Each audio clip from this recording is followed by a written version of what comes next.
Hello and welcome to Race Academy official. ਸਤਿ ਸ੍ਰੀ ਅਕਾਲ ਸਾਰਿਆਂ ਨੂੰ, ਨਮਸਤੇ ਦਾ ਮੇਰਾ ਨਾਮ ਹੈ ਫਨਕਾਰ ਤੇ ਰੇਸ ਅਕੈਡਮੀ ਆਫੀਸ਼ੀਅਲ ਤੇ ਤੁਹਾਡਾ ਸਵਾਗਤ ਹੈ। ਸੋ ਡੇ तीसरा पई अपने करंट अफेयर का स्पैशली फॉर पीपीएससी एग्जाम यानी कि नैब तहसीलदार का एग्जाम हो गया ਜਾਂ ਫਿਰ पीपीएससी ਦਾ ਤੁਸੀਂ ਕੋਈ ਵੀ एग्जाम देना, एक करंट अफेयर ਦੇ ਸੈਸ਼ਨ ਤੁਹਾਡੇ ਵਾਸਤੇ ਕਾਫੀ ਇੰਪੋਰਟੈਂਟ ਹੈ।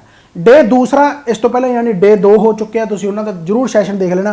ਦੂਸਰੇ ਤੇ ਤੀਸਰੇ ਦੇ ਵਿੱਚ ਥੋੜਾ ਜਿਹਾ ਗੈਪ ਪੈ ਗਿਆ ਕਿਉਂਕਿ ਆਪਣੇ ਘਰੇ ਛੋਟਾ ਇੱਕ ਫਨਕਾਰ ਆਇਆ, ਸੋ ਉਹਦੀ ਖੁਸ਼ੀ ਦੇ ਵਿੱਚ ਕਹਿ ਲਓ ਥੋੜਾ ਜਿਹਾ ਓਬਵੀਅਸ ਗੱਲ ਹੈ, ਕੰਮ ਵਗੈਰਾ ਬਹੁਤ ਹੋ ਜਾਂਦੇ ਆ।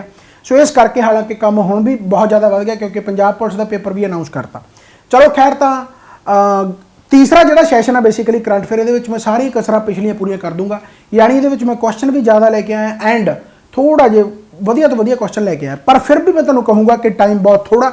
नैब तहसीलदार वास्ते जी टैस्ट सीरीज़ है भाई उन्होंने ज्वाइन कर लो, वो बहुत सोहने current affair full mock test वगैरह थोड़े अपडेट हो रहे हैं एंड तुम ये टैस्ट सीरीज़ के काफ़ी कुछ क्वेश्चन है जोड़े पेपरों के देखोगे आते हुए, राइट है जी। सो टैस्ट सीरीज़ वगैरह तुम ज्वाइन कर सकते हो, बहुत वधिया। चाहे पंजाब पुलिस की करनी, चाहे PPSB की करनी, वो थोड़ी मर्जी। एप्लीकेशन इंस्टॉल कर लो, थोड़ा जिहा मत्था मार लो, सारे लिंक डिस्क्रिप्शन में, क्योंकि मैं बड़ी गल्लां बातां उस तरीके दी करदा नहीं कि वार वार आके होका देवां कि भाई कोर्स ले लो, राइट है। सो टैस्ट सीरीज़ बहुत सोहनी बनी हुई है, अपने आप मत्था मार के एप्लीकेशन इंस्टॉल करो। आईफोन है तो बस इन्ना याद रखो कि क्लास प्लस इंस्टॉल करके एक ऑर्गेनाइजेशन कोड यूज़ करना गा। वो ORG कोड की है भला, MHWIH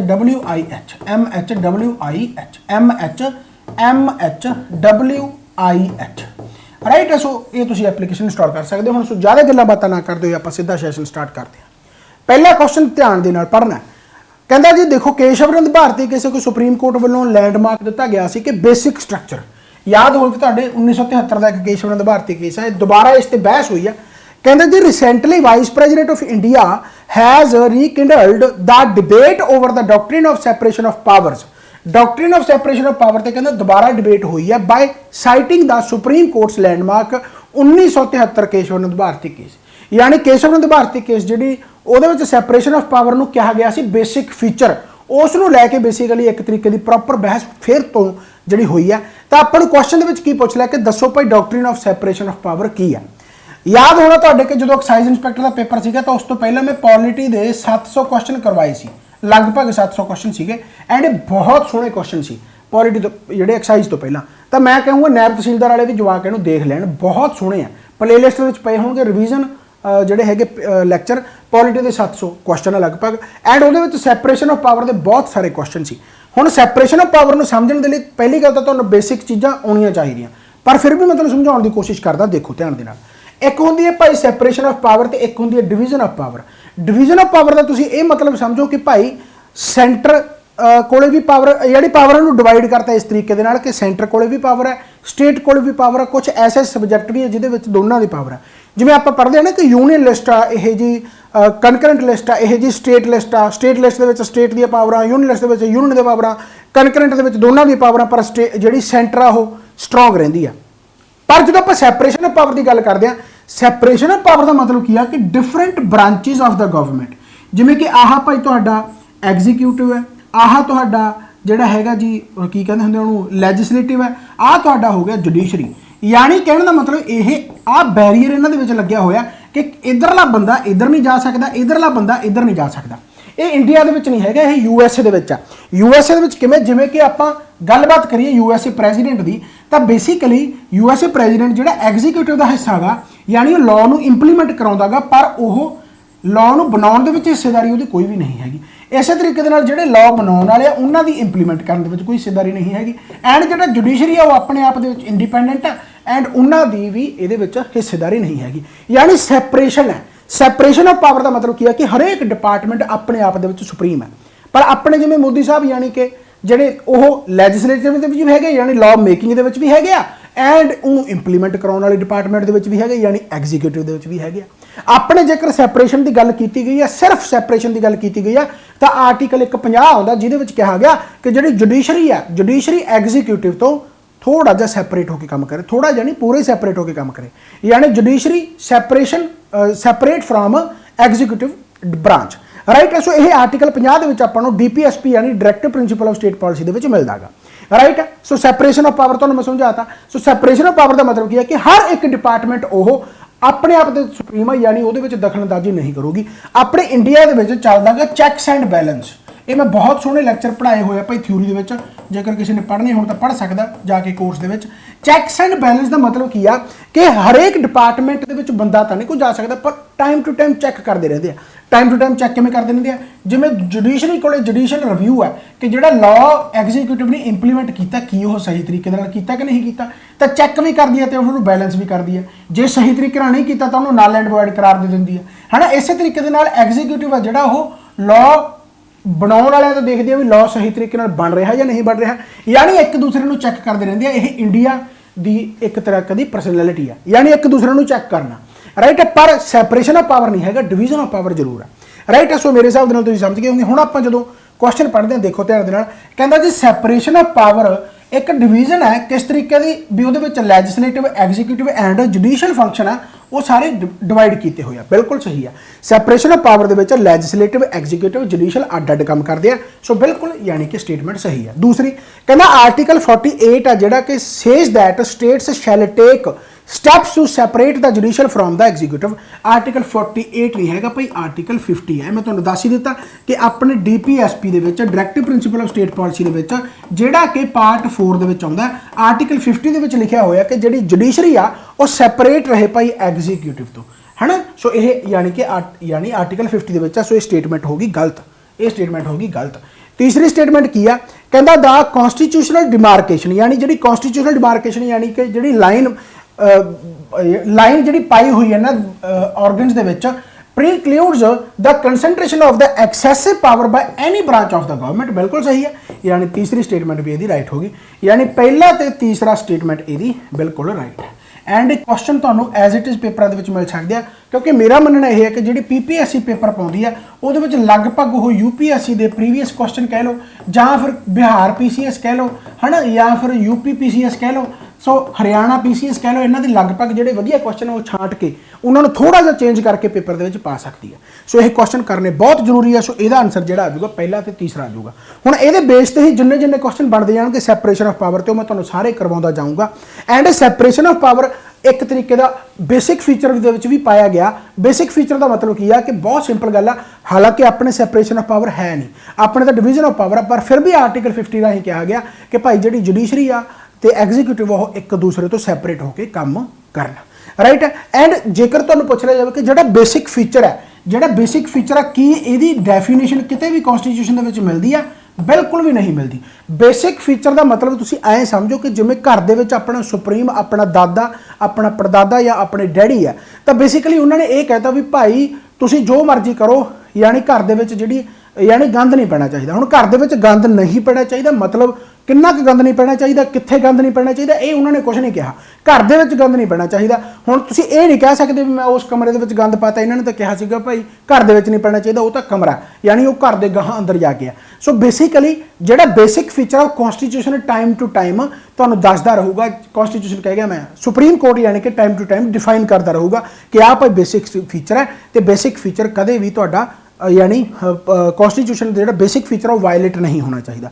ਉਸੇ ਤਰੀਕੇ ਦੇ ਨਾਲ ਵੀ ਤੁਸੀਂ ਗੰਦ ਪਾਤਾ, ਹੁਣ ਗੰਦ ਜਿਹੜਾ ਪਾਇਆ ਉਹ ਸਹੀ ਥਾਂ ਤੇ ਪਾਇਆ ਜਾਂ ਗਲਤ ਥਾਂ ਤੇ ਪਾਇਆ, ਇਹ ਤੁਹਾਨੂੰ ਡੈਡੀ ਟਾਈਮ ਟੂ ਟਾਈਮ ਦੱਸਦੇ ਰਹਿਣਗੇ ਕਿ ਭਾਈ ਇੱਥੇ ਨਹੀਂ, ਐ ਨਹੀਂ ਕਰਨਾ। ਯਾਨੀ ਟਾਈਮ ਟੂ ਟਾਈਮ ਉਹ ਸੁਪਰੀਮ ਕੋਰਟ ਬੇਸਿਕ ਫੀਚਰ ਨੂੰ ਡਿਫਾਈਨ ਕਰਦਾ ਰਹਿੰਦਾ, ਪਰ ਕਨਸਟੀਟਿਊਸ਼ਨ ਦੇ ਵਿੱਚ ਕਿਤੇ ਵੀ ਬੇਸਿਕ ਫੀਚਰ ਦੀ ਆਪਾਂ ਨੂੰ ਡੈਫੀਨੇਸ਼ਨ ਨਹੀਂ ਮਿਲਦੀ।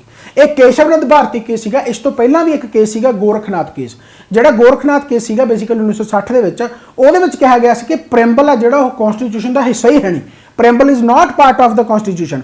ਪਰ ਉਸ ਤੋਂ ਬਾਅਦ ਇਸ ਸਟੇਟਮੈਂਟ ਨੂੰ ਕਰੈਕਟ ਕਰਕੇ ਕੇਸ਼ਵ ਨੰਦ ਭਾਰਤੀ ਕੇਸ 1973 ਦੇ ਵਿੱਚ ਕਿਹਾ ਗਿਆ ਕਿ ਪ੍ਰੈਂਬਲ ਆ ਜਿਹੜਾ ਪ੍ਰਸਤਾਵਨਾ ਜਿਹੜੀ ਆਪਣੀ ਕਨਸਟੀਟਿਊਸ਼ਨ ਦਾ ਹਿੱਸਾ ਹੈਗਾ ਐਂਡ ਬੇਸਿਕ ਫੀਚਰ ਆ, ਐਂਡ ਬੇਸਿਕ ਫੀਚਰ ਵਾਇਲੇਟ ਨਹੀਂ ਹੋਣਾ ਚਾਹੀਦਾ ਅਗਰ ਕੋਈ ਵੀ ਤੁਸੀਂ ਅਮੈਂਡਮੈਂਟ ਵਗੈਰਾ ਕਨਸਟੀਟਿਊਸ਼ਨ ਦੇ ਵਿੱਚ ਕਰਨੀ ਹੈ।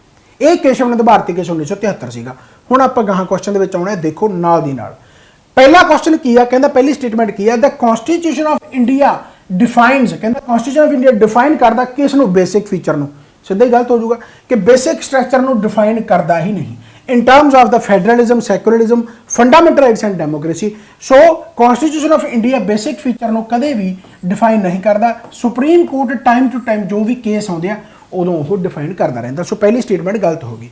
दूसरी स्टेटमेंट की आ, कहंदा the constitution of India provides for judicial review to safeguard the citizens liberty and preserve the ideals on which of the constitution base.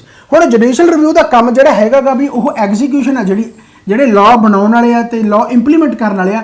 Judicial review का सिर्फ इन्ना ही मतलब है कि जिहड़ा एग्जीक्यूट होया कोई भी लॉ उसनूं इंप्लीमेंट जिहड़ा सही तरीके नाल कीता गया या नहीं कीता गया, अगर नहीं करते तो उन्होंने नल एंड वॉइड करार दे सकते। सिर्फ इन्ना काम है, यानी कोई एक्सप्लिसिट तरीके दे नाल ये नहीं कहा गया कि वो लिबर्टी सिटीजन की लिबर्टीज देखूगी या प्रिजर्व द आइडल्स, जो आइडल जिन्होंने कॉन्स्टिट्यूशन बनाया उन्होंने प्रिजर्व करके रखो। यहो जिहा कुछ नहीं है कि जुडिशियल रिव्यू का सिर्फ काम किया कि जो जुडिशली जो बेसिकली एग्जीक्यूशन दे विच जो लॉ वगैरह इंप्लीमेंट होया वो सही तरीके नाल होया या नहीं, यानी ये भी स्टेटमेंट बेसिकली गलत होगी। यानी दोनों स्टेटमेंट गलत आ। सो ਇਹਦਾ ਜਿਹੜਾ आंसर आ जाऊगा जी नाइदर 1 नॉर 2 आ जाऊगा। आई थिंक ਤੁਹਾਨੂੰ समझ लग गया होगा। पहली गल तो separation of power judicial review ਤੁਹਾਨੂੰ ਆਪ ਨੂੰ ਪਹਿਲਾਂ ਆਉਣੇ ਚਾਹੀਦੇ ਆ, पर जो फिर भी नहीं आते भाई फिर पढ़ने चाहिए। चलो खैर इस तो बाद देखो फिर क्वेश्चन इसे दे नाल बेसिस ते कि जिहड़ी सैपरेशन ऑफ पावर है वो डिवीजन ऑफ पावर बिटवीन काहदे विचकार है। सैपरेशन ऑफ पावर है कि different branches of the government, state and local government, centre and state government, different branches. Different branches नूं तुसीं ऑर्गनस भी कह सकते हो। एंड ये ऑर्गन है किहड़े-किहड़े, तुहाडा लैजिस्लेटिव हो गया, एग्जीक्यूटिव हो गया ते जुडिशरी हो गया, राइट। है सैपरेट होकर काम करते हैं, different branch of the government हो गया। इस तो बाद आ गया the concept of separation of power. कहता किहदे द्वारा यह सैपरेशन ऑफ पावर कंसैप्ट दिता गया, ये दिता गया सी भाई मोंटेस्क्यू द्वारा। ये बहुत इंपॉर्टेंट है, मोंटेस्क्यू ने ही ये डिपार्टमेंट की यानी सैपरेशन ऑफ पावर की गल की। इस तो बाद आ गया जी which one of the following factor, वो किहड़े factor constitutes the best safeguard liberty in a liberal democracy. कहता लिबरल डेमोक्रेसी के लिबर्टी को प्रॉपर तरीके बेस्ट सेफ रखने वास्ते किहड़ा ज़्यादा फैक्टर है। हुण लिबरल का मतलब की है कि हर एक डिपार्टमेंट अपने आप के लिबरल है।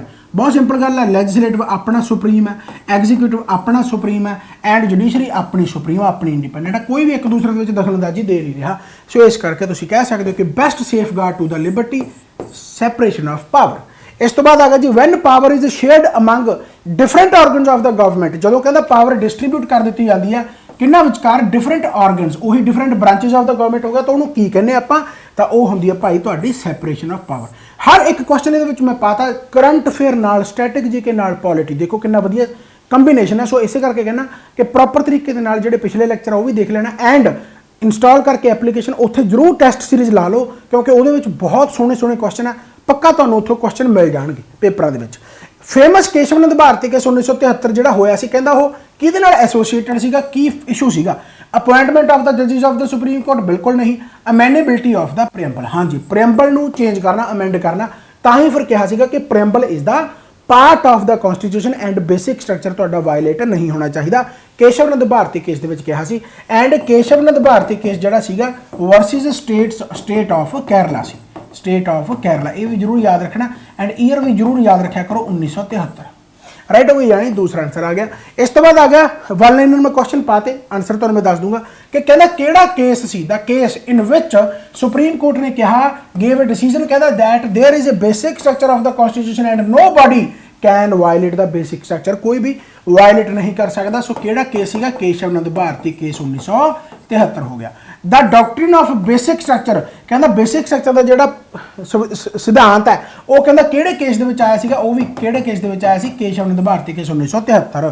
कहता किहड़ा केस सीगा 1973 का जिहदे विच सुप्रीम कोर्ट ने अपने प्रीवियस डिसीजन जिहड़ा मैं दस्सिया गोरखनाथ केस दे विच उन्होंने कहा सीगा कि preamble is the not part of the constitution, पर उस नूं सुधार के इन्होंने 1973 वाले केस दे विच कहा कि preamble is the part of our constitution. तो वो किहड़ा केस सीगा केशव नंद भारती केस 1973। समझ गए भाई। सो मत्था मारिया होया इसे करके ताकि क्वेश्चन तुहाडा छुट्टे ना जेकर पेपर दे विच आ जाए। चलो अगला भाई क्वेश्चन ध्यान दे नाल पढ़ना, बहुत सोहना क्वेश्चन है। कहता एक सर्वे होया, survey conducted as part of Asian waterbird census. Asian waterbird census दे कहता एक यानी ऑब्वियस गल है कि सर्वे होया, उन्हें शो किया कहता सम माइग्रेटरी जिहड़ी वाटरबर्ड्स है बेसिकली जिवें डक स्पीसीज हो गए, कहता उन्हां दा आउणा घट गया भाई और फॉलिंग यानी उन्हां दी गिणती घट गई। एंड वो किहड़े केरला के रीजन में पहुंचे आ एलपूजा रीजन यानी केरला के उत्थे जिहड़े डक स्पीसीज आए हैं यानी माइग्रेटरी वाटरबर्ड्स आए हैं उन्हों का जिहड़ा हुण रुझान है बेसिकली वो घट गया, राइट है। सो उन्होंने पूछा कि with reference to the conservation organisation यानी इन्होंने जी कंजर्व करने वाली ऑर्गेनाइजेशन है जिमें वैटलैंड्स इंटरनेशनल उन्होंने लैके कुछ स्टेटमेंटा दसो भाई इन्होंने कि स्टेटमेंट करैक्ट है तो कि रॉन्ग है। हुण पहलां आपां एशियन वाटर बर्ड सेंसिस बारे पढ़ लीए। देखो एशियन वाटर बर्ड सेंसिस तुसीं ऐ मान लो कि पूरे का पूरा एशिया हो गया एंड प्लस हो गया तुहाडा आस्ट्रेलिया, बस ये मान लो पूरे का पूरा एशिया जिवें प्रॉपर तरीके दे नाल तुहाडा अफगानिस्तान हो गया, जापान ईस्टवर्ड हो गया एंड आस्ट्रेलिया जिहड़े सारा मिल के चलाउंदे आ। एंड जेकर इंडिया की गल करी जाए तो इंडिया दे विच कोआर्डीनेशन जिहड़ा सारा देखदा गा वो कौन देखदा भाई, बॉम्बे नैचुरल हिस्टरी सोसाइटी जिन्हों आप BNHS कह दें, यानी इंडिया दे विच एशियन वाटर बर्ड सेंसिस ने जॉइंटली कोआर्डीनेट कर रखा बॉम्बे नैचुरल हिस्टरी सोसाइटी के नाल एंड वैटलैंड्स इंटरनेशनल। यानी बेसिकली जिहड़ा एशियन वाटर बर्ड सेंसिस आ यह किहदा पार्ट है, ये हैगा जी इंटरनेशनल वाटर बर्ड सेंसिस का पार्ट है जिहड़ा कोआर्डीनेट करदा वैटलैंड्स इंटरनेशनल के नाल। राइट हो गया, पहली गल तो यह है। एंड सिटीजन साइंस प्रोग्राम है जो सपोर्ट कर रहा है इस conservation and management of wetland and water birds. Right हो गया वर्ल्ड वाइड की। इस तो बाद हम जेकर गल करिए तो रीजन किहड़े आ जाते हैं, जिमें कि आप गलबात करते हैं कि अफ्रीका हो गया, यूरोप हो गया, वैस्ट एशिया हो गया एंड द न्यू ट्रॉपिक्स हो गया एंड कैरेबियन हो गया। सो पूरे वर्ल्ड के बेसिकली फैलिया होया। पर जेकर आप एजेंसी की गल करिए जिहड़ा कि एशियन वाटर बर्ड जिहड़ा सेंसिस है बेसिकली इहनूं किहड़ी एजेंसी कंडक्ट कराउंदी है, जेकर इत्थे क्वेश्चन आ जाए तो याद रखना कि इंडिया दे विच जिहड़ा हुंदा गा भाई BNHS Bombay natural history society जिहड़ी कि AWC दे नाल यानी एशियन वाटर बर्ड सेंसिस दे नाल काम मिल के करदी है। एंड एजेंसी किहड़ी है, wetlands international south Asia completes Asian water bird census, यानी wetlands international south Asia. So याद रखना काफ़ी इंपॉर्टेंट है। And Asian water bird census किहदे थ्रू यानी कि अपने कोआर्डीनेशन करती है BNHS Bombay natural history society. And area किहड़ा कवर हुंदा गा एशियन वाटर बर्ड सेंसिस दे नाल, एरिया कवर हुंदा the Asian water bird census is conducted throughout Asia and Australia. Asia दे नाल आस्ट्रेलिया जरूर याद रखना काफ़ी इंपॉर्टेंट है, पूछा जा सकता है वन लाइनर तौर पर। राइट हो गया। हुण आपां क्वेश्चन ते पहुंचदे हां कि भाई कहते दिनों दिन घट रही है, फॉल हो रहा। सो आपां नूं वैटलैंड्स इंटरनेशनल बारे पुछ लिया। कहते वैटलैंड इंटरनेशनल कहते कि इंटर गवर्नमेंटल ऑर्गेनाइजेशन है जिहड़ी कि फॉर्म की गई है कंट्रीज़ के द्वारा which are signatories to the Ramsar convention. बिल्कुल भी नहीं, रामसर कन्वेंशन का कोई लेना देना नहीं है, यानी ये स्टेटमेंट होगी गलत। इस तो बाद दूसरा कहना इट वर्कस, एक काम करती है कहते at the field level to develop and mobilise knowledge and use practical experience to the advocate for better policies. बिल्कुल है ना। सो डिवेलप यानी जो ये फील्ड से काम करती है बैटर पॉलिसीज बनाने वास्ते, mobilise knowledge and use practical experience वगैरह वो सारा कुछ ऑब्वियस गल है, काम होर हो भी की सकता है ना। सो दूसरी स्टेटमेंट सही है। सो अपन स्टेटमेंट सही पूछा। सो यदा जो आंसर आ जाएगा जी ओनली 2 आ जाएगा। देखो बिल्कुल कंसैप्चुअल क्वेश्चन है, कंसैप्चुअल क्वेश्चन है जिन्हें थोड़ा बहुत भी एशियन वाटर बर्ड बारे पढ़िया होगा, यानी जिम्मे पढ़ाया बस उतों क्वेश्चन तुम पिक कर सकते हो। राइट होगा, मेरे हिसाब से समझ गए होंगे भाई। सो एजेंसी वगैरह याद रख लो, एरिया कवर कर दिया वो भी याद रख लो। अगला क्वेश्चन देखो ध्यान दे नाल भाई, कहना recently in the parliament house various aspects of the India's health and agriculture sector. कहना पार्लीमेंट हाउस दे विच बहुत सारी गल्लां बातां होईयां काहदे रिगार्डिंग इंडिया दी हैल्थ दे रिगार्डिंग, एग्रीकल्चर सैक्टर दे regarding as well as the most recent updates were discussed. Right हो गया। सो ये सारा कुछ डिस्कस होया। तो कहंदा दसो भाई विच ऑफ द फॉलोइंग जिहड़ा नैशनल न्यूट्रीशन मिशन अपना आया गा ਉਹਦਾ बेसिकली ऑब्जेक्टिव की है NNM ਇਹਨੂੰ ਕਹਿੰਦੇ ਆ ਨੈਸ਼ਨਲ ਨਿਊਟ੍ਰੀਸ਼ਨ ਮਿਸ਼ਨ। ਸੋ ਇਹ ਮਿਸ਼ਨ ਦੇ ਅਕੋਰਡਿੰਗ ਜਿਹੜੇ ਵੀ ਇਹਦੇ ਵਿੱਚ ਆਪਾਂ ਨੂੰ ਦਿੱਤੇ ਹੋਏ ਆ ਬਸ ਉਹਨਾਂ ਬਾਰੇ ਆਪਾਂ ਗੱਲਬਾਤ ਕਰਨੀ ਹੈ। ਠੀਕ ਹੈ। ਸੋ ਪਹਿਲਾ ਕੀ ਹੈ, ਕਹਿੰਦਾ ਟੂ ਕ੍ਰੀਏਟ ਅਵੇਅਰਨੈਸ ਕ੍ਰੀਏਟ ਕਰਨੀ ਕਾਹਦੇ relating to the malnutrition among pregnant woman and lactating mothers. Obvious गल है जी दुध पिआउंदियां मावां यानी कि ਜਾਂ ਪ੍ਰੈਗਨੈਂਟ ਜਿਹੜੀਆਂ ਔਰਤਾਂ है ना उन्होंने अवेयरनेस पैदा करनी जो मलन्यूट्रिशन उन्होंने विचकार जा रहा है। बिल्कुल सही है, यानी पहली स्टेटमेंट बिल्कुल राइट है। दूसरी कहना to reduce the incidence of anaemia, जोड़ा अनीमिया हो रहा है उसनों रिड्यूस करना अमंग यंग चिल्ड्रन हो गए, अडल्ट्स एंड गर्ल्स हो गई एंड वुमेन। बिल्कुल सही है भी, यानी जो अनीमिया हो रहा है आयरन की कमी हो रही है, अनीमिया हीमोग्लोबिन की कमी हो रही है, सो उस वास्ते उन्होंने घटाना। राइट हो गया। तीसरा to promote the consumption of the millets coarse cereals and unpolished rice. यह बेसिकली भावें एथिक्स वास्ते सही हो सकता पर यह NNM यानी कि नैशनल न्यूट्रीशन मिशन का यह ऑब्जेक्टिव नहीं है। राइट है कोई, यानी इन्हों कोई प्रमोट करना नहीं है। इत्थे जस्ट एक न्यूट्रीशन की गल हो रही है कि उन्होंने अवेयर करना जो भी मलन्यूट्रिशन वगैरह होंदा एंड अनीमिया वगैरह जो भी है एंड छोटे जो जवाक 0 तो लैके 6 साल के जवाक तक कवर कर दी है। राइट हो गया, यानी तीसरी स्टेटमेंट गलत हो गई। ये दोनों स्टेटमेंट राइट है पहलियां, तो यदा आंसर जो आ जाऊगा जी ओनली 1 एंड 2 आंसर आ जाऊगा। हुण इत्थों क्वेश्चन होर पूछा जा सकता की भला देखो वन लाइनर कहना जी which of the following gives global gender gap index. हुण देखो क्वेश्चन किधर है किधर गया, जेंडर गैप की गल करती है ना, कहना ग्लोबल जेंडर गैप जो इंडेक्स है ये जी रैंकिंग दिंदा गा बेसिकली ये किहड़ी ऑर्गेनाइजेशन दिंदी है, तो वर्ल्ड इकनॉमिक फोरम इसका आंसर आ जाएगा, वर्ल्ड इकनॉमिक फोरम। सो ये क्वेश्चन यहो ਜਿਹੇ ਤੁਹਾਨੂੰ पेपरों के देखने को अक्सर मिलते हैं। ताई आप देखते हैं कि कुछ स्टेटमेंट बेस्ड क्वेश्चन आते, कुछ वन लाइनर आ जाते हैं, वो एक दूसरे के कनैक्ट होंगे किते ना किते, आपको पता नहीं लगता। द गोल ऑफ पोषण अभियान, हुण जिहड़ा NNM की आप गल की पोषण अभियान भी वो ही आता।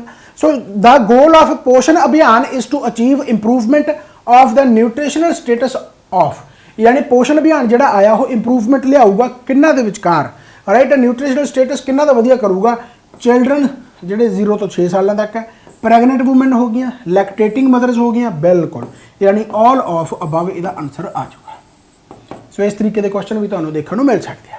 अगला आ गया भाई देखो, कहना विच of the following is not the objective of the national nutrition mission. हुण नैशनल न्यूट्रिशन मिशन है बेसिकली ये ऑब्जेक्टिव किहड़ा नहीं हैगा, हुण ही आप ऑब्जेक्टिव सारे पढ़ के हटे। देखो to create awareness relating to the malnutrition among the pregnant women and the lactating mothers, बिल्कुल सही है। To reduce the incidence of the anaemia among, बिल्कुल सही है। To promote the consumption of the millets, यानी आह आंसर आ जाऊगा। इन्हों promote करने का कोई भी ऑब्जेक्टिव ये नहीं हैगा। हाँ, चौथा to promote the consumption of the poultry eggs, आ इंपॉर्टेंट है। देखो निक्कियां निक्कियां चीज़ां आ जांदियां है ना, पोल्ट्री एग्स ये यानी कि इस NNM दे विच जरूर हैगा, पोल्ट्री एग्स नूं प्रमोट करना। सो तीसरा स्टेटमेंट है जिहड़ा वो ऑब्जेक्टिव दे विच नहीं आता, इस करके वो आंसर हो गया। सो हुण एज इट इज़ क्वेश्चन जेकर मिल जाए तो कितनी खुशी वाली गल है। हुण आ गया अगला भाई, कहना इन विच ईयर जिहड़ा पोषण अभियान की आपां जिहड़ी गल कर रहे हैं, ये जिहड़ा पोषण अभियान कहंदा लॉन्च किया गया to emphasise the nutritional status of the adolescent girls, pregnant women हो गई, लैक्टेटिंग मदर्स हो गई and children in the age of group of 0 तो 6 साल तक। ये पोषण अभियान लॉन्च कदों किया गया सी? सौखा जिहा क्वेश्चन है, 2018 2018 काफ़ी इंपॉर्टेंट है, 2018 इसनूं लॉन्च किया गया सी। एंड इसका महीना भी मनाया जाता सिर्फ इसनूं डेडिकेशन वास्ते, जिन्होंने आप पोषण माह कहने, पोषण मंथ, पोषण माह, माह हिंदी च ना माह मतलब मंथ हो गया। देखो क्वेश्चन आ गया, कहना देखो भाई, कहना विच मंथ सैलीब्रेट किया जाता every year as the national nutrition month under Poshan Abhiyan, पोषण माह भी कहा जाता है। सो वो किहड़ा महीना भाई, वो हैगा जी सितंबर। सो याद रखना काफ़ी इंपॉर्टेंट है, सितंबर का महीना पूरा डेडिकेट किया जाता पोषण अभियान नूं, जां फिर नैशनल न्यूट्रिशन मिशन कह सकते हो, 2018 राइट है ना। सो बहुत वधिया कंसाइज वे दे नाल तुहानूं मैं सारा कुछ दसता। इस तो बाद अगला भाई आ गया। अच्छा, मैं एक गल जरूर कहूँगा कि देखो वर्कलोड बहुत ज़्यादा होंदा, शिकायतां भी उन्नियां ही ज़्यादा होंदियां, पर मैनूं इन्ना पता भी जदों मैं लैक्चर पाउणा वो पूरी तसल्ली दे नाल पाउणा, चाहे वो फिर टेस्ट सीरीज़ है, टेस्ट पाऊँगा तो पूरी तसल्ली दे नाल पाऊँगा, सैशन पाऊँगा तो पूरी तसल्ली दे नाल पाऊँगा। जो मैं कल्ला इन्ना कुछ कर सकदा तो तुहानूं होर मेहनत करनी चाहिए है। शिकायतां शकूयतां तो बहुत होणगियां, हो सकता कि सर ये भी दे दो, ये भी दे दो, वो भी दे दो, बट इन्ने घट टाइम के जेकर तुसीं अपनी हैल्प आप करोगे वो ज़्यादा वधिया। मैं तो कोशिश करूँगा क्योंकि जिन्ने भी हुण एग्जाम होया सारिਆਂ ਦੇ ਵਿੱਚ अपने पढ़े पढ़ाए ਦੇ ਵਿੱਚੋਂ आया ही है। ਉਹਦਾ कारण की है कि जो मैं कंटेंट इत्थे लैके आ रहा, ਜਦੋਂ मैं कैमरे सामने आ गया तो मेरी कोशिश यह रही है कि मैं रैपीटिशन घट तो घट करा, यानी नवे तो नवा जिन्ने भी मेरे लैक्चर पे आ मैगा सैशन सारे देख छड्डो। हर एक दे विच तुहानूं कुछ ना कुछ नवा वधिया, कुछ ना कुछ माड़ा मोटा 1-2% रैपीटिशन जी मैनूं भी नहीं पता लगती कहने का मतलब, पर मैं कोशिश करना कि जदों भी आवां कैमरे मूहरे सारा कुछ नवा लैके आवां, वधिया लैके आवां, ताकि तुहानूं हर वार नॉलेज है जी वधे। इस करके मैं गल्लां बातां घट करदा, नहीं इन्हां सैशनां नूं कराउण वास्ते मैं गारंटी कहना यही मैगा सैशन बना सकदा मैं घट्टो घट्ट 4-5 घंटे का, जे मैं गल्लां बातां करन वाला होवां। पर 4-5 घंटे की जेकर मैं 1 घंटे दे विच करा के जा रहा तो भाई इहदा फायदा देखिया करो। चलो खैर, तो हुण आपां आउणे अगले क्वेश्चन ते।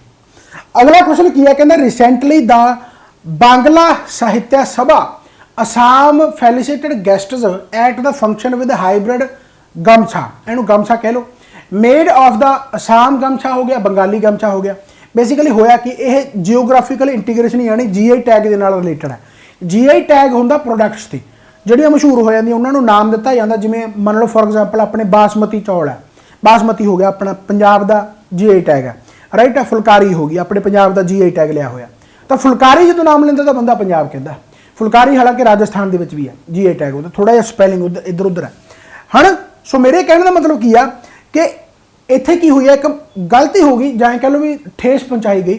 ਇਹਨਾਂ ਨੇ ਕੀ ਕੀਤਾ ਕਿ ਜਿਹੜਾ ਬਾਂਗਲਾ ਜਿਹੜਾ ਬੇਸਿਕਲੀ ਅਸਾਮ ਦਾ ਗਮਛਾ ਸੀਗਾ ਤੇ ਜਿਹੜਾ ਬਾਂਗਲਾ ਗਮਛਾ ਸੀ ਉਸ ਨੂੰ ਮਿਲਾ ਕੇ ਇੱਕ ਹੋਰ ਤਰੀਕੇ ਦੀ ਚੀਜ਼ ਤਿਆਰ ਕੀਤੀ ਗਈ ਹੈ ਨਾ। ਤਾਂ ਆਰਗੇਨਾਈਜੇਸ਼ਨ ਨੇ ਬਾਅਦ ਦੇ ਵਿੱਚ ਉਸ ਤੋਂ ਮਾਫੀ ਵੀ ਮੰਗੀ ਆਫਟਰ ਕੰਟਰੋਵਰਸੀ ਇਰਪਟਡ, ਰਾਈਟ ਹੈ। ਯਾਨੀ ਇਹਨਾਂ ਨੇ ਅੱਧਾ ਲੈ ਲਿਆ ਜਿਹੜਾ ਅਸਾਮ ਦਾ ਗਮਛਾ ਲੈ ਲਿਆ ਤੇ ਅੱਧਾ ਕ ਲੈ ਲਿਆ ਜਿਹੜਾ ਬੰਗਾਲ ਦਾ ਗਮਛਾ, ਉਹਨੂੰ ਮਿਲਾਤਾ, ਰਾਈਟ ਹੈ। ਸੋ ਬੇਸਿਕਲੀ ਜਿਵੇਂ ਐਂ ਕਹਿ ਲਓ ਵੀ ਆਪਣੇ ਕੋਈ ਚੀਜ਼ ਆ ਜਿਹਨੂੰ ਹੈਗੀ ਤਾਂ ਆਪਣੀ ਆ, ਉਹ GI ਟੈਗ ਆਪਣਾ, ਪਰ ਉਹਨੂੰ ਮਿਲਾ ਕੇ ਕੁਝ ਹੋਰ ਚੀਜ਼ ਤਿਆਰ ਕਰਨ ਦੀ ਕੋਸ਼ਿਸ਼ ਕੀਤੀ ਜਾਵੇ, ਤਾਂ ਉਹ ਚੀਜ਼ ਤੋਂ ਫਿਰ ਇਹਨਾਂ ਨੇ ਮਾਫੀ ਵਗੈਰਾ ਮੰਗੀ ਆ। ਸੋ ਭਾਈ ਆਪਾਂ ਨੂੰ ਇੱਥੇ ਕੁਐਸਚਨ ਕੀ ਪੁੱਛ ਲਿਆ ਵੀ ਦੱਸੋ ਭਾਈ, ਇਹ ਤਾਂ ਚਲੋ ਕੰਟਰੋਵਰਸੀ ਜਿਹੜੀ ਹੋਣੀ ਸੀ ਹੋ ਗਈ, ਹੁਣ ਇੱਥੋਂ ਕੁਐਸਚਨ ਤਾਂ ਕੋਈ ਪੁੱਛਿਆ ਜਾ ਵੀ ਨਹੀਂ ਸਕਦਾ। ਪੁੱਛਿਆ ਜਾਊਗਾ ਵੀ GI ਟੈਗ ਕੀ ਆ, ਹੈ ਨਾ। ਸੋ ਕਹੂਗਾ which of the following has been accorded geographical integration status, indication status. ਸੋ ਇਹਨਾਂ ਦੇ ਵਿੱਚੋਂ GI ਟੈਗ ਕਿੱਥੇ ਆ ਭਾਈ, ਕਿੰਨਾ ਕੋਲ ਆ?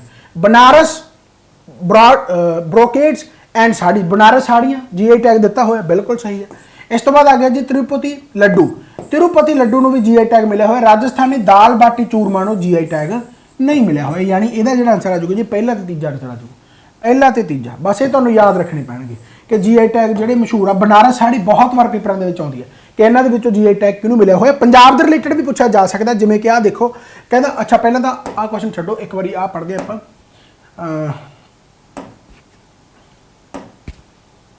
हाँ आ देखो, कंसिडर द फॉलोइंग प्रोडक्ट्स। हुण आपां नूं पुछ लिया कि फुलकारी है भाई, है ना, कतरानी राइस है, बासमती है ते चंदेरी है। तो इन्होंने पूछा कि as of now Punjab has the geographical indicator, right है, यानी GI टैग अपने को हैगा which of the following products, किहड़ियां प्रोडक्ट ते अपने को GI टैग है। सो अपने को फुलकारी का भाई ते बासमती का, यानी पहला ते तीसरा, पहला ते तीसरा, पहला ते तीसरा। देखो हुण कितना सोहना क्वेश्चन है, पहला ते तीसरा, समझ लग गई। हुण इसे तरीके दे नाल तुहानूं क्वेश्चन पूछा जा सकदा कि भाई जिहड़ा इंडिया हुण GI टैग, पहली गल तो GI टैग दिंदा कौन है ना, वर्ल्ड ट्रेड ऑर्गेनाइजेशन, क्योंकि प्रोडक्ट ते ट्रेड वगैरह तो उन्होंने नहीं करना। असल GI टैग दिता भी क्यों जाता, क्योंकि फिर आपां नूं ऑब्वियस गल उन्हां दी पहचान बन जाती है। बनारस साड़ी है तो जाके कहंदा पटियाला पैग, GI टैग नहीं पर पटियाला पैग है, राइट। सो बेसिकली उस तरीके दे नाल कि भारत ने कहंदा वस्तां दे भूगोलक संकेत रजिस्ट्रेशन और सुरक्षा एक्ट 1999 ਨੂੰ लागू किया, यानी कहने का मतलब जो भारत GI टैग 1999 का अकॉर्डिंग दिंदा हैगा वो किन्ना दे रूल्स नूं फॉलो करता है, वो किन्ना दे रूल्स नूं फॉलो करूगा भाई, World Trade Organization, World Trade Organization के रूल्स नूं फॉलो करूगा। बहुत सिंपल जी गल है, राइट हो गया। इस तो बाद आ गया कहना जियोग्राफिकल इंडिकेशन जिहड़ा हैगा are type of intellectual property है, यानी उन्हां दी प्रॉपर्टी हो जाती, कॉपीराइट आ जाता कि उस नाम ते जे मिलूगी तो फिर उत्थे ही मिलू, राइट है। इंटलैक्चुअल प्रॉपर्टी है the World Trade Organization recognises intellectual property rights under TRIPS. हुणे जिहड़े ट्रिप्स है ये बेसिकली एक एग्रीमेंट है जिहदे थ्रू यानी आपां GI टैग वगैरह दिंदे आ। को पुछा जा सकदा भी जिहड़ा वर्ल्ड ट्रेड ऑर्गेनाइजेशन ने किहड़ा एक एग्रीमेंट सीगा जिहदे थ्रू GI टैग वगैरह दिते जांदे आ। एंड ट्रिप्स दा फुल फॉर्म जरूर याद रखना, trade related aspects of intellectual property rights, trade related aspects of intellectual property rights. जिवें अपनी किताबां वगैरह बनदियां कॉपीराइट किताबां ते भी तो हुंदा ना भी उन्होंने कोई यूज़ ना कर सके, रीयूज़ ना कर सके, होर किसी नाम के नाल ना बेच सके। सो वही चीज़ है कि इंटलैक्चुअल प्रॉपर्टी है बेसिकली वर्ल्ड ट्रेड ऑर्गेनाइजेशन ने एक ट्रिप्स के अंडर यानी एक एग्रीमेंट है, trade related aspects of intellectual property सारे GI टैग वगैरह मिलते हैं। एंड इंडिया दे विच पहली प्रोडक्ट किहड़ी सी, दार्जिलिंग टी, दार्जिलिंग की चाह, दार्जिलिंग टी नूं पहली इंडियन प्रोडक्ट है जिन्हों जियोग्राफिकल इंडिकेशन मिलिया सी, कदों मिलिया सी 2004 दे विच, 2004 दे विच। सो काफ़ी इंपॉर्टेंट है भाई, ठीक है। सो इस मत्था खपाई का मुल जरूर पायो पढ़ के, ठीक है। First Indian product Darjeeling T, समझ लगी। सो बहुत इंपॉर्टेंट है। हुण दूसरा क्वेश्चन देखो, कहता जी geographical indication is related to, काहदे नाल रिलेटेड है, having unique geographic origin and evolution over centuries. So यदा है कि हिल्स के नाल रिलेटेड है, माउंटेन रेंजिज है, प्लेन्स के नाल रिलेटेड है, प्रोडक्ट्स के नाल रिलेटेड है, बिल्कुल प्रोडक्ट्स के नाल रिलेटेड है। GI टैग उत्थों की खासियत रीजन की। इस तो बाद आ गया जी अगला, कहता the embassy of which country, कहता किहड़ी कंट्री की अंबैसी ने अपलाई किया GI टैग फॉर, पहली अंबैसी किहड़ी सी बेसिकली इंडिया दे विच, है ना, किहड़ी अंबैसी सी जिन्हें GI टैग इन्हां दे एक निहोंसो ये बेसिकली एक तरीके का ड्रिंक है। निहोंसो बहुत सोहनी होंगी है बोतल जी इहदी है ना, इस तरीके बोतल तुहानूं छड्डो परे तो निहोंसो है ना। तो इन्होंने उस जी ड्रिंक सी बैवरेज सी बेसिकली उस ड्रिंक का इन्होंने GI टैग लिया सी। तो इंडिया के विच पहली किहड़ी ओह एम्बेसी सी भाई, वो एम्बेसी सी जापान। तो जापान की एम्बेसी ने एक क्वेश्चन उन्हें देखो स्टैटिक जी क्या है, किहड़ा पढ़दा इहो जिहा क्वेश्चन है ना, स्टैटिक जी क्या। सो किहड़ी एम्बेसी है GI टैग जिन्होंने मिलेगा निहोंसो वास्ते पहली बार इंडिया के विच, ठीक है। सो याद रखना जापान की। हुण आ फुलकारी वाला आपां पंजाब दा पढ़ ही लिया। अगला समझ लग रही है ना, तो GI टैग मेरे हिसाब नाल तुहानूं कंसैप्ट समझ लग गया। अगला कहंदा एक स्टडी कंडक्ट हुई है गोरखपुर डिस्ट्रिक्ट दे विच, यूपी दे विच आ जिहड़ा, कहंदा उहदे विच 266 चिल्ड्रन नूं वैक्सीन दित्ती गई with the Chinese SA1442 vaccine नाल, लाइव अटेंडेंट वैक्सीन दित्ती गई है फॉर जैपनीज़ इनफैलिटिस। हुण जैपनीज़ इनफैलिटिस जिवें डेंगू है ना, अपने जीका हो गया वायरस जिहड़ा बेसिकली मच्छर कट्टण दे नाल हुंदा बेसिकली। सो यह वायरस सीगा इन्फैक्शन सी बेसिकली, ਇਹਦੇ ਰਿਗਾਰਡਿੰਗ ਕਹਿੰਦੇ ਉਹਨਾਂ ਨੇ ਭਾਈ ਜਿਹੜੀ ਡੋਜ਼ ਆ ਵੈਕਸੀਨ ਦਿੱਤੀ ਹੈ ਚਾਈਨੀਜ਼ SA1442 ਜਿਹੜੇ ਕਿ ਗੋਰਖਪੁਰ ਡਿਸਟ੍ਰਿਕਟ ਦੇ ਵਿੱਚ ਕੁਝ ਜਵਾਕਾਂ ਨੂੰ 266 ਜਵਾਕਾਂ ਨੂੰ ਦਿੱਤੀ ਗਈ। ਕਹਿੰਦਾ found very low levels of the neutralising antibodies at different time points after vaccination. यानी बड़े ऑब्वियस गल है, उन्होंने न्यूट्रलाइज प्रॉपर तरीके नहीं किया गया and at the low levels of the neutralising antibodies. हुण इन्हें पुछ की लिया, ये कहता भी दसो किहड़ी स्टेटमेंट बेस्ट डिस्क्राइब करती है role of the B cells and T cells.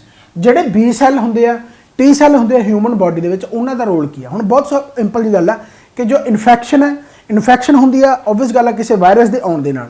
हुण जदों बॉडी दे विच एंटर होंदे तो बॉडी दे विच कुछ ऐसियां चीज़ां भी हैगियां जिहड़ियां एंटीबॉडीज बनाउंदियां जां कह लो जिहड़ियां उन्हां उस वायरस नाल लड़दियां है ना।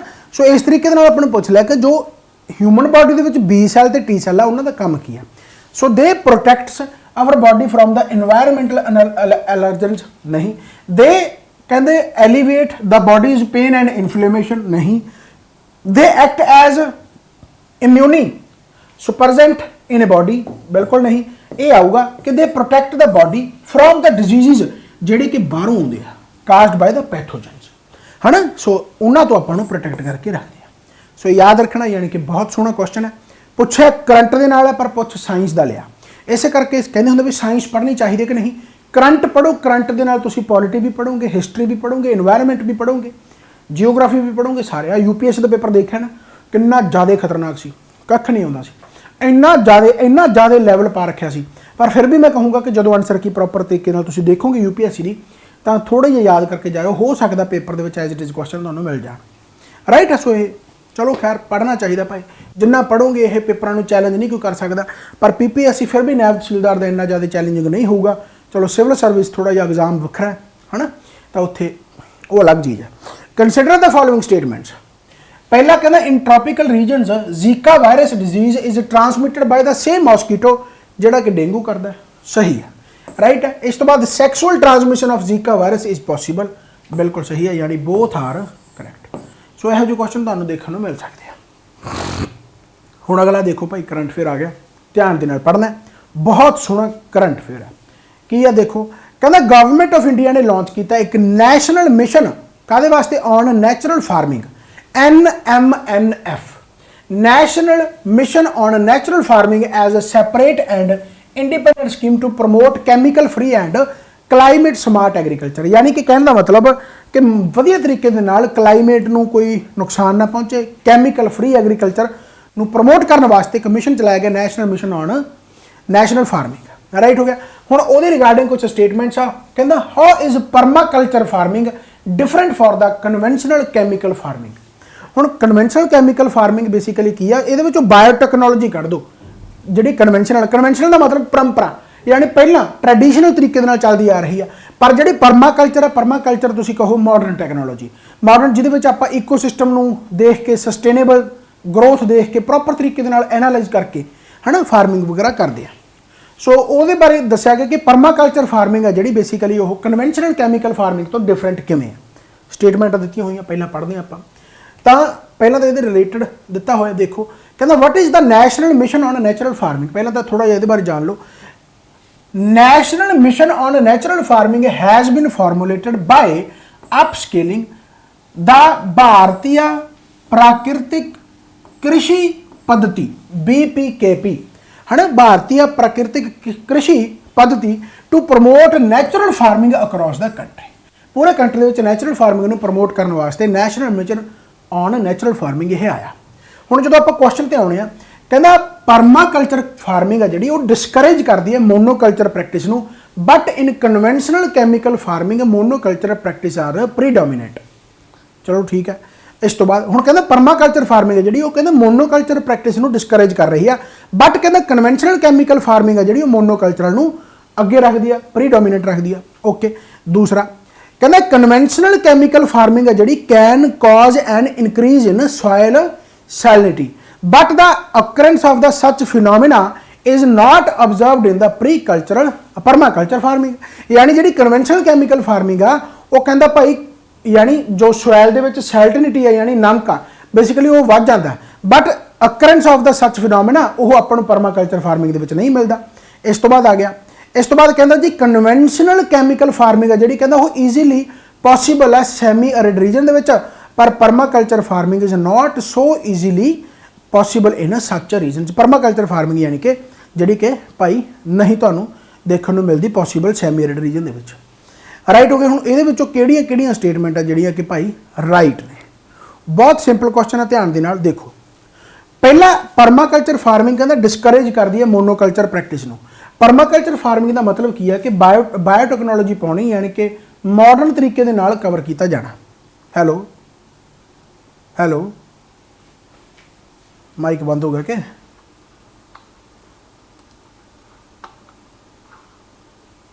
हेलो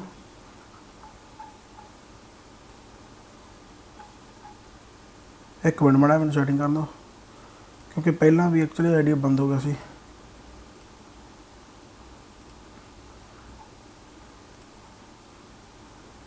हेलो की हो गया यार?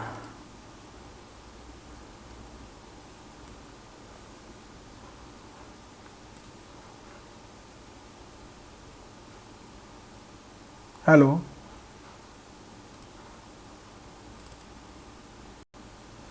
साइन आ नहीं रहा, उत्थे साइन आ रहा। एक मिनट भाई जेकर आवाज़ आ रही है तो, नहीं आ रही तो मैंने सैटिंग करना थोड़ी।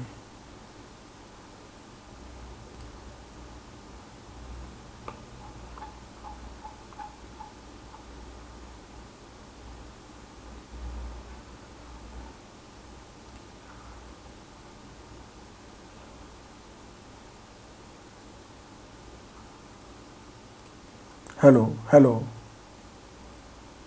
ठीक है। हेलो आ रही है आवाज़ भाई? ठीक है। असल वो साइन होंगे एक साइन होनों हट गया सी। एक बार कन्फर्म भी कर लिए भाई, मेरे नाल बहुत भैड़ी होंगी कई बार। मैं पूरे का पूरा लैक्चर क्योंकि मैं एडिट वगैरह नहीं करता एक्चुअली, तो फिर पूरे का पूरा लैक्चर मैं दोबारा बनाना पै जाता। चलो खैर है जी, फिलहाल मैनू ओके लग रहा। हाँ जी आप कितने चल रहे जी? हाँ परमाकल्चर फार्मिंग तो कन्वेंशनल कैमिकल फार्मिंग के की फर्क है? तो कहना परमाकल्चर फार्मिंग है जो मोनोकल्चर प्रैक्टिस नहीं, यानी जो मोनोकल्चर प्रैक्टिस है कल्ले वाला है ना, उस प्रैक्टिस को कहना डिस्करेज कर दी है, but in conventional chemical farming monoculture practice are predominate.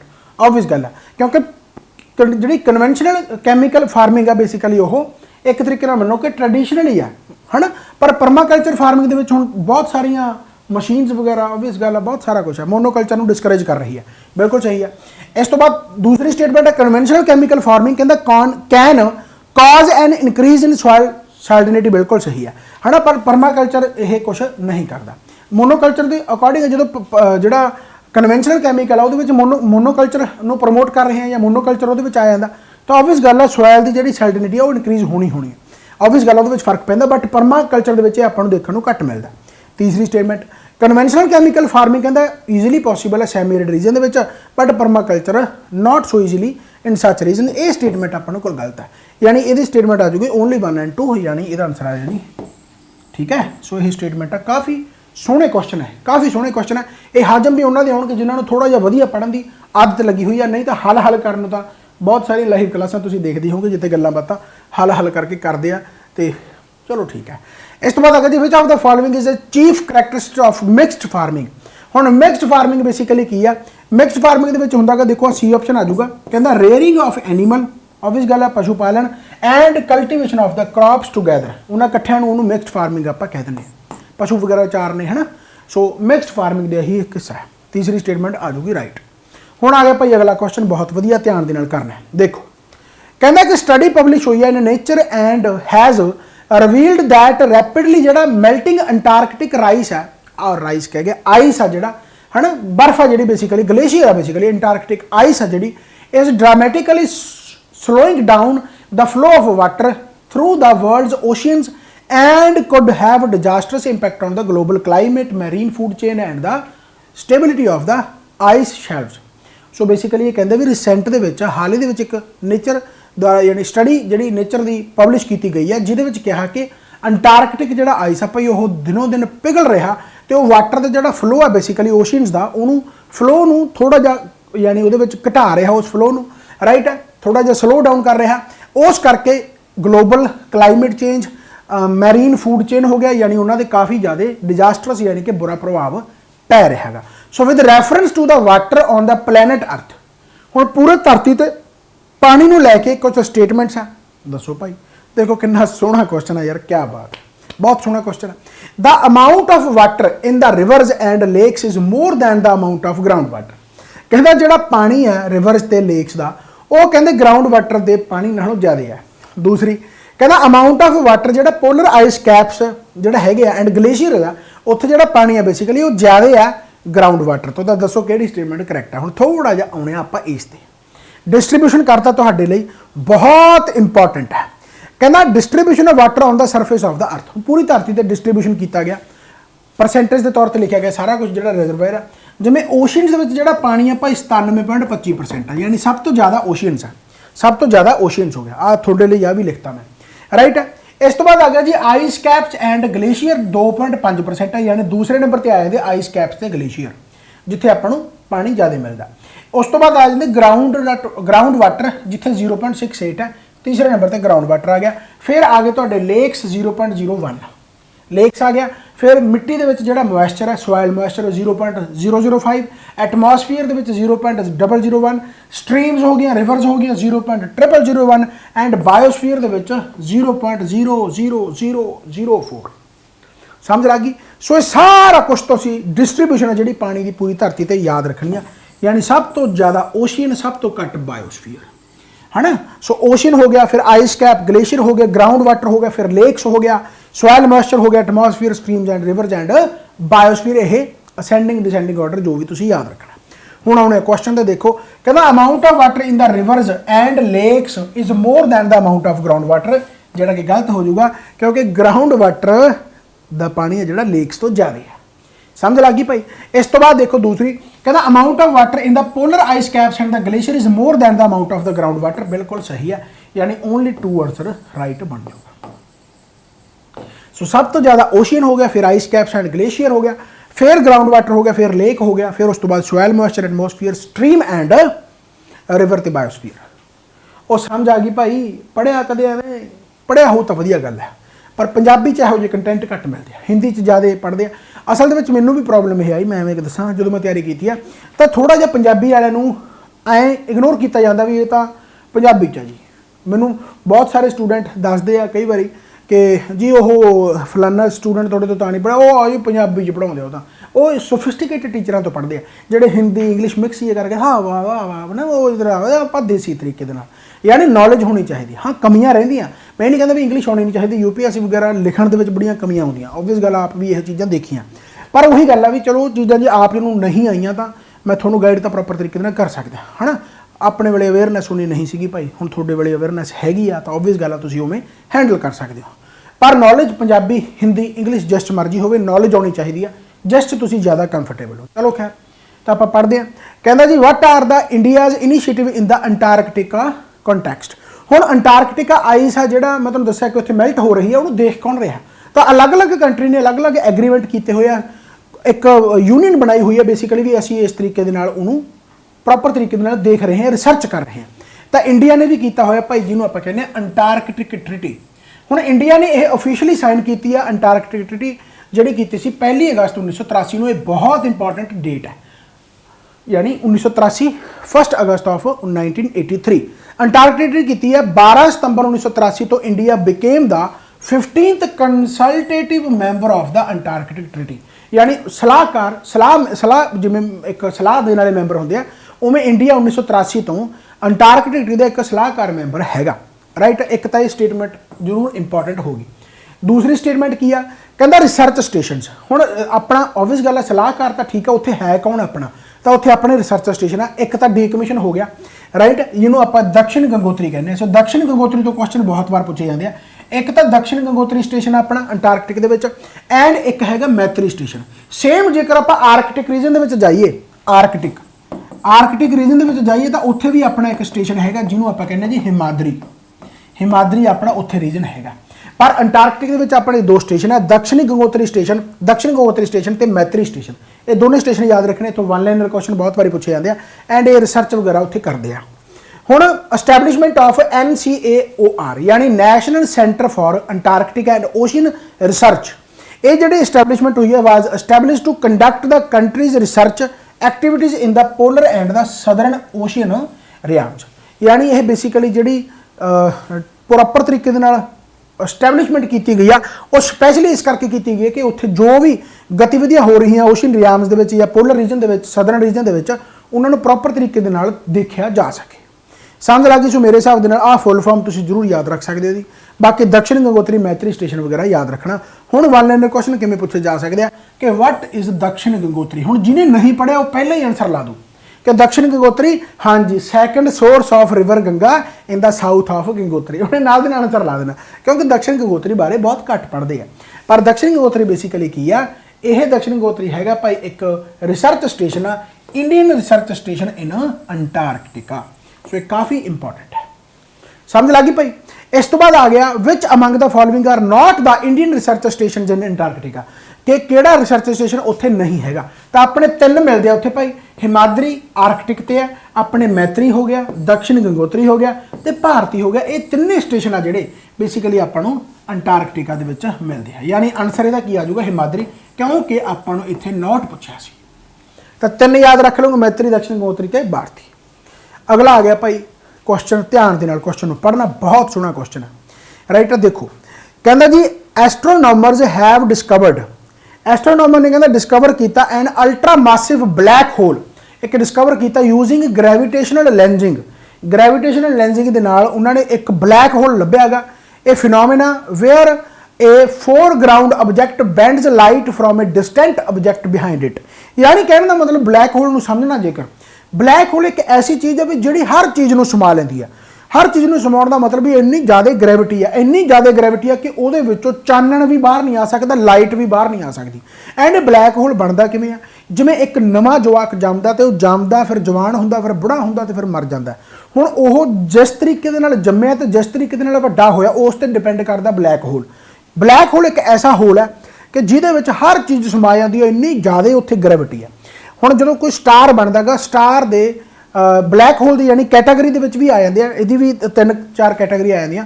वो फिर स्टार ते डिपेंड करता, जेकर मासिव स्टार है तो सुपरनोवा है ना, यानी बेसिकली वो सुपर ब्लैक होल बन जाता। पढ़ते आप वो चीज़ां होणगियां, ठीक है। सो आपां नूं इहदे फिनोमिना दे नाल रिलेटेड पुछिआ गया कि एक की चीज़ आ। पहलां आपां चलो ब्लैक होल बारे पढ़ ही लैंदे आ। कहंदा what is black whole.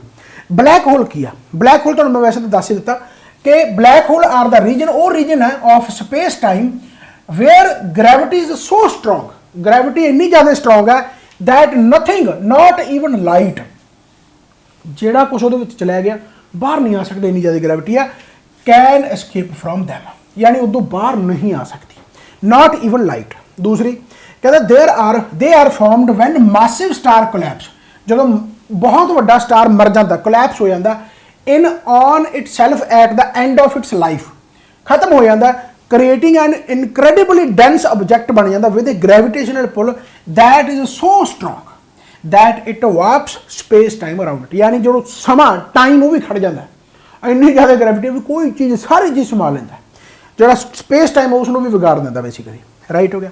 So types of black hole, ये ब्लैक होल में बहुत सोहना जियोग्राफी वाले लैक्चर के पढ़ाया हुआ। नायब तहसीलदार का जो कोर्स है वो जियोग्राफी देखोगे तो मैं प्रॉपर स्टार नूं जमा के उसनूं स्टार नूं मारिया होया, यानी कहने का मतलब की है कि प्रॉपर तरीके का स्टार बनता किवें ते स्टार मरदा किवें। सारी उसकी जवानी आप पढ़ी हुई है। चलो खैर, तो टाइप्स ऑफ ब्लैक होल, तो टाइप्स ऑफ ब्लैक होल के आ जाता stellar black hole. Stellar black hole का मतलब यानी एक ऐसा सिंगल मासिव स्टार जोड़ा मर जाता है, यानी सब तो छोटा कह लो एक तरह का black hole, stellar black hole. एक होंदा जी इंटरमीडिएट ब्लैक होल, यानी विच विचारला, ये वो होंदा जिन्ना जिहड़े स्टार का जिहड़ा मास होंदा 100 तो लैके 1 लाख टाइम्स ऑफ द सन होंदा, यानी सूरज भी स्टार है क्योंकि, तो सूरज का जिन्ना मास आ उहदे तो 100 गुणा या लाख गुणा उहदे विचाले लाई करदा, उहनूं आपां कह दिंदे जी ये इंटरमीडिएट ब्लैक होल है। यानी जिहो जिहा सन है उस तो जेकर कोई स्टार 100 गुणा वड्डा मास है ना, उहनूं आपां जे उस जो मरदा बेसिकली तां जां वो कोलैप्स हुंदा तां उहनूं आपां इंटरमीडिएट ब्लैक होल कह दिंदे आ। तीसरा है सुपरमासिव ब्लैक होल। ये सुपरमासिव ब्लैक होल सब तो वड्डा स्टार, बहुत वड्डा स्टार, बहुत ही वड्डा स्टार, पूरी की पूरी गैलेक्सी है ना, there masses ranging from millions to billions of the times of the sun, यानी सन दे मास तो बिलियन मिलियन टाइम्स ज़्यादा होवे, बेसिकली उसनूं सुपरमासिव ब्लैक होल आपां कहने आ। समझ लग गई? सो ब्लैक होल के नाल रिलेटेड हो गया। So light is affected by gravity, बिल्कुल सही है। The universe is constantly expanding, बिल्कुल सही है। Matter warps its surrounding space time, बिल्कुल सही है, स्पेस टाइम भी खराब करता है। एंड यूनीवर्स एक्सपैंड होंदा जा रहा, मैटर एक्सपैंड होंदा जा रहा, प्रॉपर तरीके नाल एक्सपैंड होंदा जा रहा, हो ही रहा हो ही रहा हो ही रहा, राइट। सो बेसिकली तीनों statement is correct, all are correct. समझ लग गई? सो काफ़ी इंपॉर्टेंट है। थ्योरी है जी कि एल्बर्ट आइनस्टाइन की आपको जो प्रोडक्शन आ उन्होंने भी आपको ये डिस्कशन वगैरह मिलती है। समझ लग गई? सो बहुत ज़्यादा इंपॉर्टेंट। हुण ब्लैक होल बारे भी पढ़ लिया। अगला आ गया, कहता जी रिसेंटली इंडिया ते Romania have signed the defence cooperation agreement aiming to set up and expand military cooperation between both countries, यानी military cooperation between both country होया इंडिया ते रोमानिया के विचकार डिफेंस कोऑपरेशन एग्रीमेंट होया। ऑब्वियस गल एक दूसरे की हेल्प करनगे। तो इन्होंने क्वेश्चन की पूछ लिया जोड़े कि एक्चुअली यूपीएससी के भी यहो पैटर्न मिले आ, कहते विच of the following country share borders with the Moldova. UPSC के भी यहो क्वेश्चन आया बाउंड्रियां वगैरह शेयर करनी, तो क्वेश्चन कई बार कॉपी पेस्ट हो जाते, इस करके करने जरूरी है। वैसे मैं मैप लाता, मैप तो तुम्हें आइडिया हो जाऊगा कि रोमानिया जो मोल्डोवा बेसिकली रोमानिया हो गया, मोल्डोवा हो गया तो यूक्रेन हो गया, ये बाउंड्री है जी शेयर कर दिया, राइट। सो काफ़ी इंपॉर्टेंट है। सो यानी आंसर जो आ जाऊगा यूक्रेन ते रोमानिया आ जाऊगा, यूक्रेन ते रोमानिया। सो आंसर जो आ गया जी हाँ ओनली 1 and 2, अच्छा उधर पे है, ठीक है, ओनली 1 and 2, ओनली 1 and 2, ठीक है। सो ये काफ़ी इंपॉर्टेंट है। जियोग्राफी पढ़नी हो थोड़ा जिहा मैप में जरूर ध्यान दे रखा करो, पर फिलहाल तुम क्वेश्चन कर रहे हो तो चलो क्वेश्चन से फोकस कर लो। हुण देखो क्वेश्चन अगला बहुत सोहना क्वेश्चन है, कहता रिसेंटली राजस्थान गवर्नमेंट ने पास किया एक राइट टू हैल्थ बिल, ठीक है, विच गिव्स कहता हरेक रेजिडेंट ऑफ द स्टेट जोड़ा होगा उन्होंने फ्री सर्विस वगैरह मिलूगी at the all public health facilities, यानी प्रॉपर तरीके जी सरकारी सुविधावां वो फ्री यानी मिलूगा प्रॉपर तरीके सर्विस। हुण कहता ये कंटैक्सट दे विच सानू दसो which part of the constitution directly और indirectly relates to the public policy in the terms of health, यानी जोड़ा कुछ इन्होंने किया वो आपको डायरैक्ट किहड़े पार्ट दे विच मिलदा। कितना सोहना क्वेश्चन है। राइट टू हैल्थ हुण स्टेट की ड्यूटी बनती है, स्टेट की ड्यूटी काहदे विच आउंदी है, DPSP direct principle of state policy, यानी पार्ट 4 दे विच, पार्ट 4 दे विच। क्वेश्चन देखो बहुत सोहना है कि राजस्थान गवर्नमेंट ने right to health bill pass करता एंड फ्री फैसिलिटी सारे दी जाऊगी पब्लिक हैल्थ फैसिलिटीज़। तो इस कंटैक्ट के दसो भाई किहड़े पार्ट के चीज़ां आउंदियां। DPSP स्टेट की ड्यूटी बनती है, फर्ज बनता है, पर इनफोर्सेबल नहीं है, वो अलग चीज़ है। Part 4 DPSP। समझ आई भाई? बहुत सोहना क्वेश्चन सी। अगला आ गया कहता एरिया, बहुत सोहना, कहता area of Chambal sanctuary is under threat due to illegal sand mining activities, यानी जो चंबल सेंचुरी यानी नैशनल चंबल सेंचुरी है बेसिकली वो कहता थ्रैट के विच क्यों, क्योंकि उत्थे जिहड़ी सैंड माइनिंग है वो इलीगल हो रही है बहुत ज़्यादा, कहता and that are damaging the ecosystem को डिस्टर्ब कर रही है and endangering its flora and fauna, यानी जो उत्थे बागबान है बेसिकली उसको खराब कर रही है। सो ये कंटैक्सट ते दसो कहता मध्य प्रदेश के किन्ने नैशनल पार्क है किन्ने नैशनल पार्क है, 6 आ 9 आ 8 आ 5 आ, पढ़ लेने भाई, देख लेने देखते हैं। तो मध्य प्रदेश कहता 9 तो नैशनल पार्क रखता तो 25 सेंचुरी रखता। हुण आपां नूं जेकर क्वेश्चन पेपर के आ जाए आपां कहांगे स्टैटिक जी के पता नहीं क्यों पूछ ली, स्टैटिक जी के तां पूछ ली क्योंकि चंबल सेंचुरी के सैंड माइनिंग इलीगल हो रही है, इस करके पूछ लिया उन्होंने। तो मध्य प्रदेश के 9 नैशनल पार्क है, 25 है सेंचुरियां spread over an area of the 10,862 square kilometre, 11.40 जोड़ा कि टोटल फॉरेस्ट एरिया कवर करता एंड 3.52 पूरे जियोग्राफिकल स्टेट का करता। राइट हो गया। तो एट प्रेजेंट स्टेट के कोले कहना 5 टाइगर प्रोजैक्ट है। हुण ये भी पेपरों के आ सकते हैं, तुसीं पढ़े भी होणगे वैसे ये जिवें कान्हा नैशनल पार्क हो गया है ना, पन्ना नैशनल पार्क हो गया भी मध्य प्रदेश के, बांधवगढ़ नैशनल पार्क हो गया, पेंच नैशनल पार्क हो गया, सतपुड़ा नैशनल पार्क हो गया। पेंच नैशनल पार्क इन्ना ज़्यादा आ कि इसका 1/3 हिस्सा या कुछ हिस्सा जोड़ा है महाराष्ट्र के भी हैगा। राइट चलो खैर, तो कान्हा नैशनल पार्क हो गया, पन्ना नैशनल पार्क हो गया, बांधवगढ़ हो गया, पेंच नैशनल पार्क हो गया, सतपुड़ा हो गया। सो ये 5 के 5 प्रोजैक्ट तुसीं एक तरीके नाल याद रखने, क्वेश्चन इत्थों पूछे जा सकते हैं।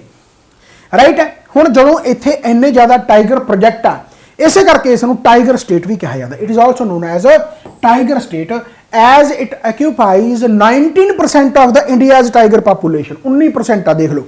राइट एंड 10% ऑफ द पूरे वर्ल्ड के जी टाइगर पॉपूलेशन। हुण आह स्टैटिक फैक्ट तुहानूं पेपरां दे विच नहीं आ सकते है ना।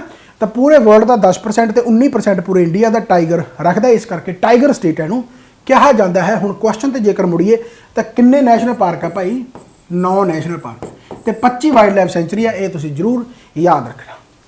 समझ में बात आई? घैंट ना काम। चलो अगला भाई, इस करके थोड़ा जिहा टाइम दे दिया करो, पेशेंस रखा करो, बहुत ज़्यादा वर्कलोड होंदा है, थोड़ा जिहा पेशेंस पर समार के। कहना India is poised to become the world's leading aviation market. हवाई मार्केट के विच इंडिया कहता पूरा लीड कर रहा तो सरपास कर जूगा यूनाइटेड स्टेट्स ते चाइना नूं by end of the decade. पर दसो कहना सिविल एविएशन मार्केट के विच इंडिया का रैंक किन्नवां? पूरे वर्ल्ड के तीसरे नंबर पर आफ्टर यूएसए ते चाइना। तो आने वाले डिकेड के विच आपां इन्हां नूं भी सरपास कर जाएंगे एविएशन मार्केट के विच अपना होल। क्यों? क्योंकि जिहड़ा अपना बेसिकली पहलां घट दे विच जांदा सी लोकल, जिन्होंने डोमैसटिक फ्लाइट्स वगैरह कहते हैं, एक्ट वो बहुत ज़्यादा प्रॉफिट देखने को मिला, बहुत ज़्यादा हुण वध गया, यानी वो अवेयरनैस वध गई, लोग जान लग गए डोमैसटिक फ्लाइट के। सो वर्ल्ड का लीडिंग एविएशन मार्केट के इंडिया सरपास कर जूगा यूनाइटेड स्टेट्स ते चाइना नूं। फिलहाल उसका रैंक कितना? 30वां। हुण आ गया भाई अगला इंटरपोल, यानी इंटरनेशनल पुलिस। कहता इंटरपोल का ग्लोबल पुलिस बॉडी है जी कि उन्होंने एक रैड नोटिस जारी किया सीगा किहदे अगेंस्ट मेहुल चौकसी। मेहुल चौकसी कौन है? जो PNB च भज गया है ना, $2 बिलियन USD लैके। तो जो रैड नोटिस सीगा उन्होंने रिमूव करता इन्होंने। यानी हाल ही के इंटरपोल ने जी global police body international police आ, उन्होंने जो रैड नोटिस जारी किया मेहुल चौकसी के अगेंस्ट, जोड़ा कि भगौड़ा करार दिता गया सीगा इन द USD बिलियन, जोड़ा कि 2 billion Punjab national bank fraud case के भगौड़ा करार दिता गया सी। उसका जो रैड नोटिस है इंटरनेशनल पुलिस द्वारा जो दिता गया सी उसनूं रिमूव करता। ठीक है। हुण कहना in context to the Interpol tell us where is the headquarter दसो भाई। तो हैडक्वार्टर लियोन है, लंडन है, पेरिस है, न्यूयॉर्क है। सो आंसर की आ जाऊगा भाई? लियोन। इंटरपुलिस बारे थोड़ा जिहा जान लो कि इंटरनेशनल क्रिमिनल जी पुलिस ऑर्गेनाइजेशन है, यह सैटअप हुई सी 1923 के विच। बहुत इंपॉर्टेंट 1923 के विच as a secure information sharing platform that facilitates criminal investigation of the police forces across the global, है ना, through collection and dissemination of the information received from various police forces. अलग अलग police forces मिलकर काम करदियां। तो यदा headquarter Leone भाई फ्रांस के विच एंड इंटरपोल के विच मैंबर कंट्री कितनी? 195 मैंबर कंट्री है। तो इंडिया यदा मैंबर बनया सी 1949 के 15 October 1949। 1949 very very very very important. हुण 3-4 स्टेटमेंट इतों चक के स्टेटमेंट बेस्ड क्वेश्चन बना सकते हैं। सो इंटरपोल इंडिया मैंबर जो 1949 के बनया, 195 मैंबर कंट्री आ, 1923 के एस्टैबलिशमेंट हुई है इंटरनेशनल पुलिस की। समझ में बात आई भाई? बहुत सोहना, वेरी गुड। अगला क्वेश्चन आ गया ध्यान दे नाल। कितने क्वेश्चन रह गए? 1 मिनट बस, 1 मिनट माड़ा जा मैंने क्वेश्चन देख लैन दो। शुक्र है लास्ट क्वेश्चन है। सो लास्ट क्वेश्चन का आंसर तुसी देना, पर मैं पहले पढ़ के जाऊँगा तो फिर थोड़ा जिहा हिंट दे के जाऊँगा, देखते हैं तुसी आंसर देने हो कि नहीं। देखो ध्यान दे नाल, कहंदा जी पोर्ट ब्लेयर हैगा तुहानूं सारिआं नूं पता। कहंदा has significant improvements in the internet connectivity since August 2020। यानी जो इंटरनेट कनैक्टिविटी है इत्थे बहुत ज़्यादा इंप्रूव हो रही है when the Chennai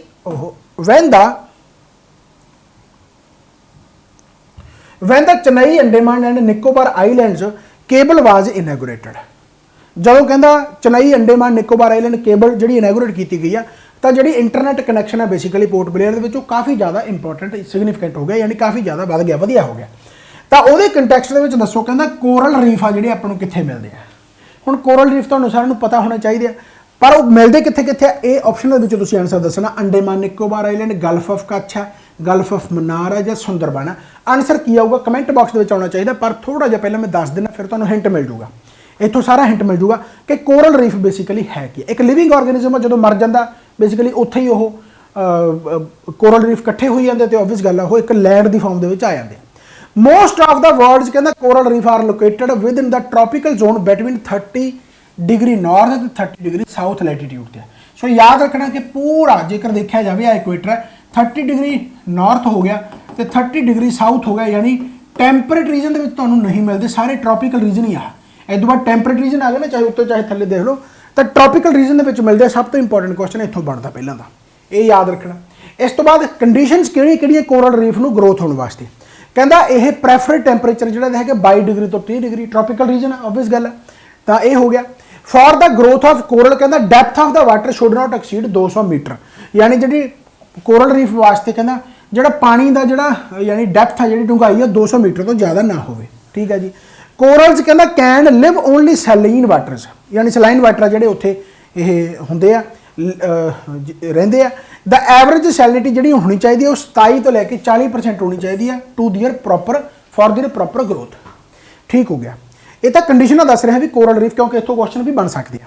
more than 1/3 of the world's coral reef are located in the territories of Australia, Indonesia ते फिलीपींस।